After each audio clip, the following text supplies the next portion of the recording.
Thanks, Supervisor, for joining me today. I'm going to be answering section one, question one. So, if I were speaking directly to Jake, I'd want to do it in a way that's quite warm and simple and honest. So, he's already had a really bad experience with therapy. So, I think I'd want to take an approach that's quite gentle.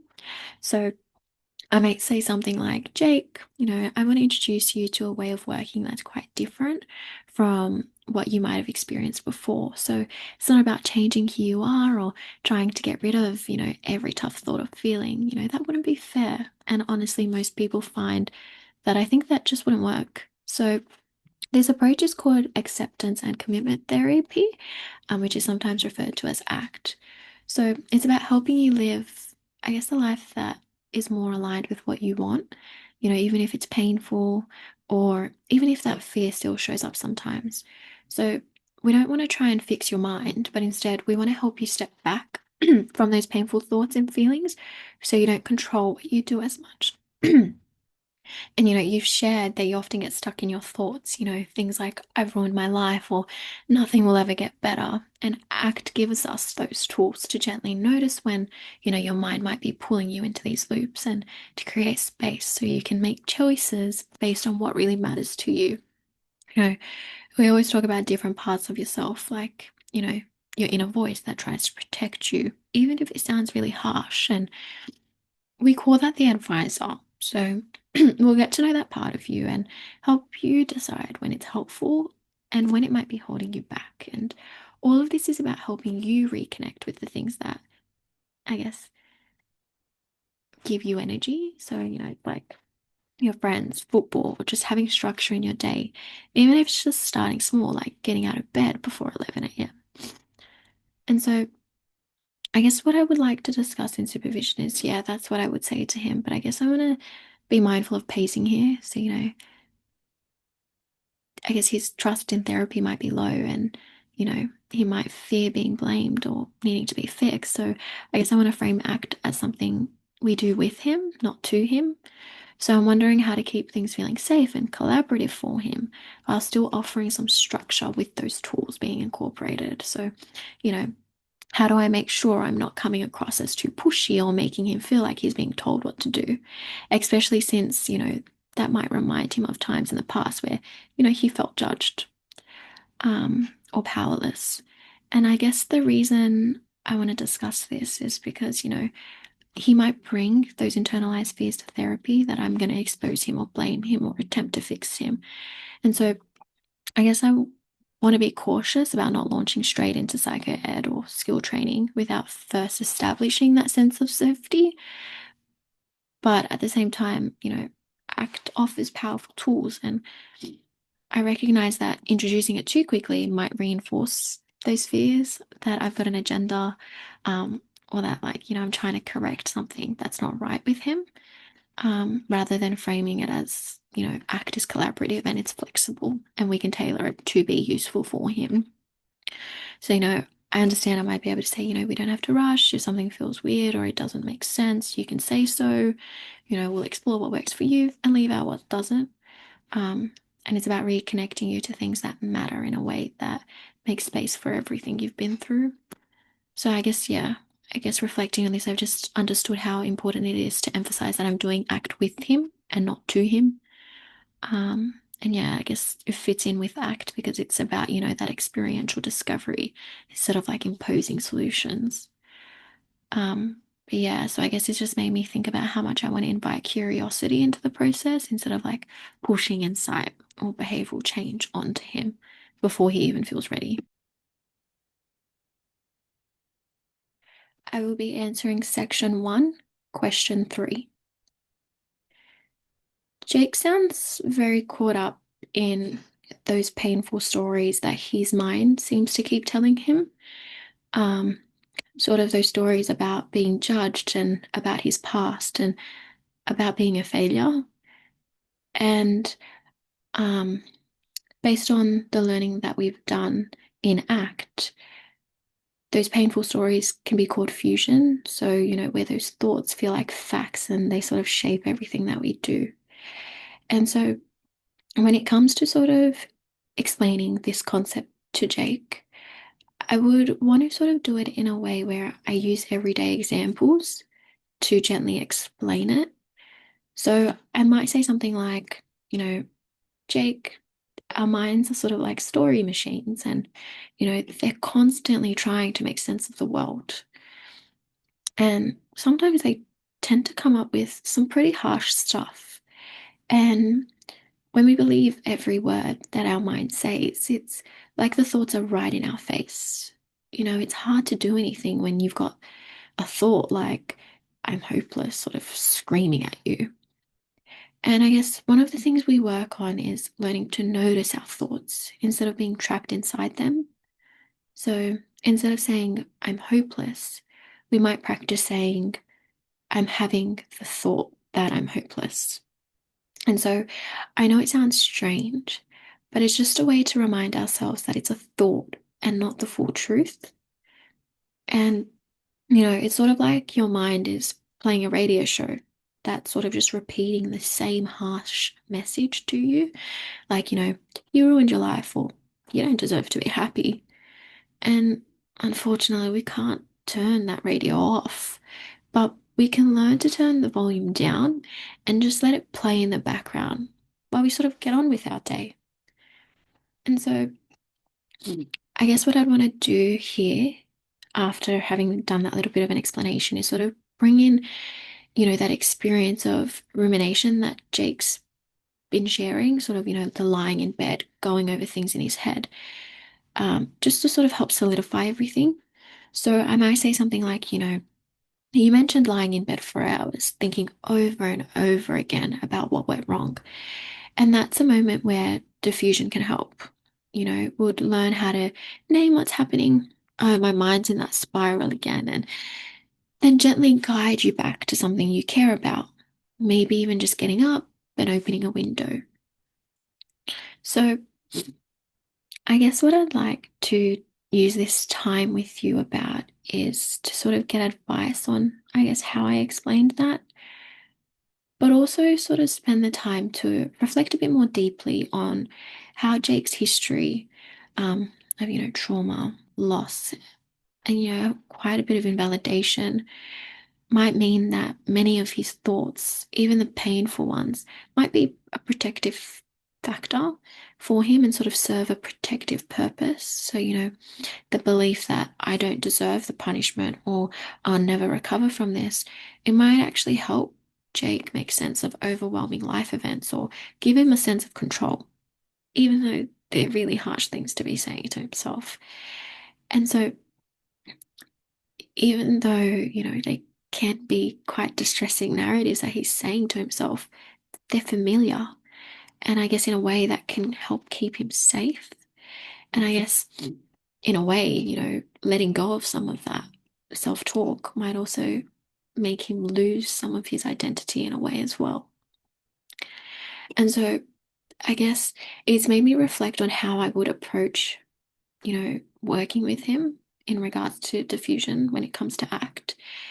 And, I've been pondering a lot, but I've sort of decided that I would want to be really sensitive to the fact that these thoughts, are not just cognitive distortions, that we're wanting to sort of correct, but they're part of his story. And in some way, you know, they've helped him get to where he is. And that's why, to an extent, I'd want to avoid challenging his thoughts directly or implying that they're wrong or need to be replaced. Because that can sort of just invalidate or reinforce his fears of being misunderstood or judged a little bit further. And so I guess I'd sort of just want to focus on, helping him see that, he can still have those thoughts, but maybe they don't have to grip him so tightly. And, just sort of teach him that, like, it's just one piece of the puzzle and, you know, it doesn't really have to dictate what he does next. So, when he's having those thoughts of, I'm a failure, it can be there, but he can also get up and have a shower or talk to someone or go for a walk. And so I guess that's sort of the shift that I'm hoping to facilitate, not really replacing that thought, but loosening the grip that it's got on him. And so, like, while I've done this reflection and sort of pondered quite a bit on this, I guess I'd like to bring to supervision a question that I've got. And that's sort of, how do I help Jake, you know, hold his painful thoughts a little bit more lightly without feeling like I've sort of dismissed or challenged, all of those lived experiences. And I guess, how can I work a little bit more gently with diffusion in a way that still respects the emotional purpose that those thoughts, might serve for him? I'm going to be answering section 2, question 1. In discussing a treatment approach with Tara, I'd want to do it in a way that's really thoughtful and gentle.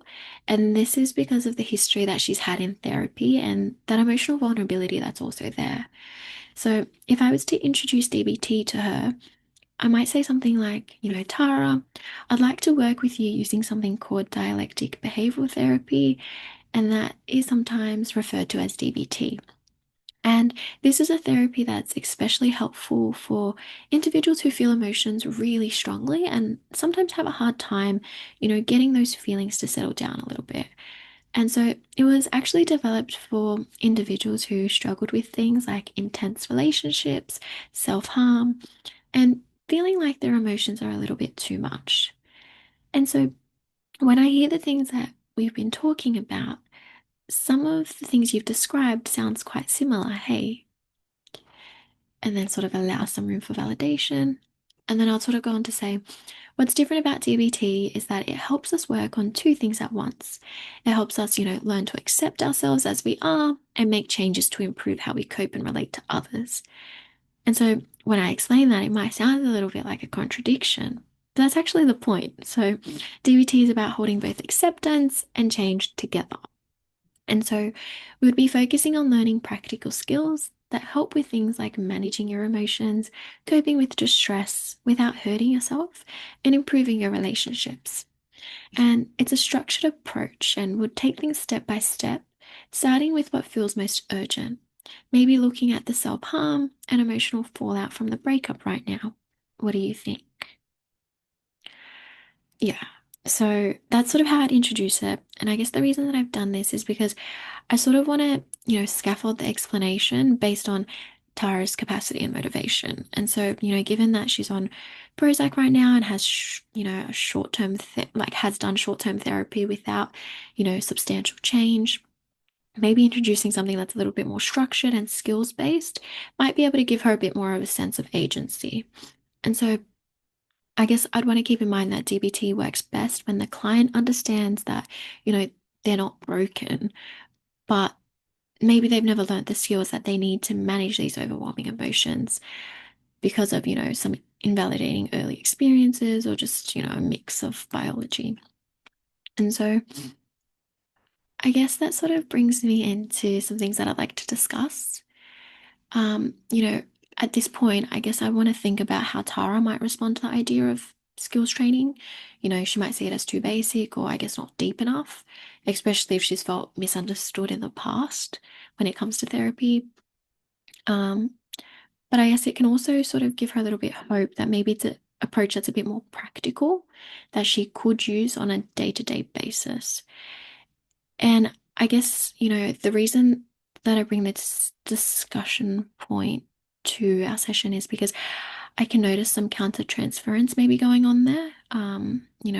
I feel a strong urge to sort of save or fix Tara, given that she engaged in self-harm and that distress and the history of just being invalidated.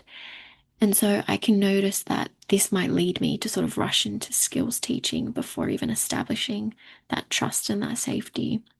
And I guess another thing I'm mindful of as well is that, I've experienced myself academic pressure.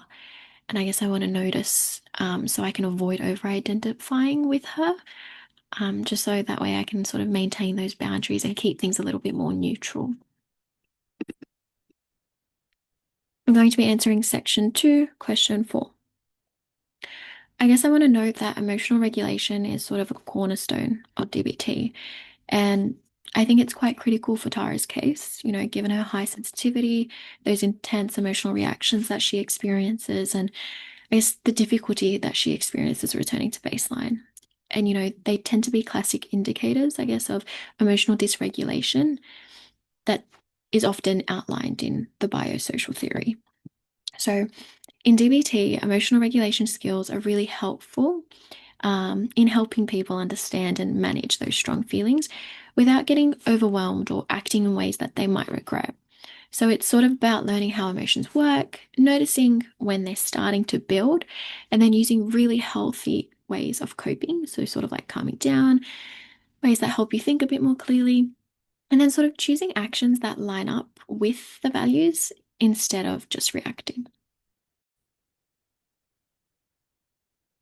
So I guess I'd introduce this to Tara by saying something like would spend time learning how emotions work, how to name them, understand what triggers them, and sort of learn ways to respond to them rather than reacting impulsively or, getting overwhelmed. And I guess I'd want to say that a lot of people don't really realize how much their emotions are shaped by what they do and don't do day to day. And so, would look at things like sleep and exercise and boundaries on how you treat yourself, even your thoughts, to work out how to build a foundation that makes your emotions more manageable. So I think I'd want to look at, specific skills like checking the facts. So this can help support her reappraisal of the situation that sort of fuels that jealousy or that feeling of inadequacy in relationships. So, like rather than saying like Joe is talking to someone attractive, maybe challenging that assumption a bit.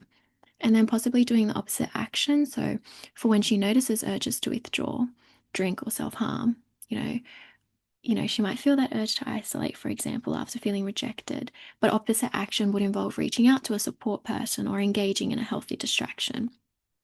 And then I also considered ABC Please because I think it would be helpful in targeting the emotional vulnerability.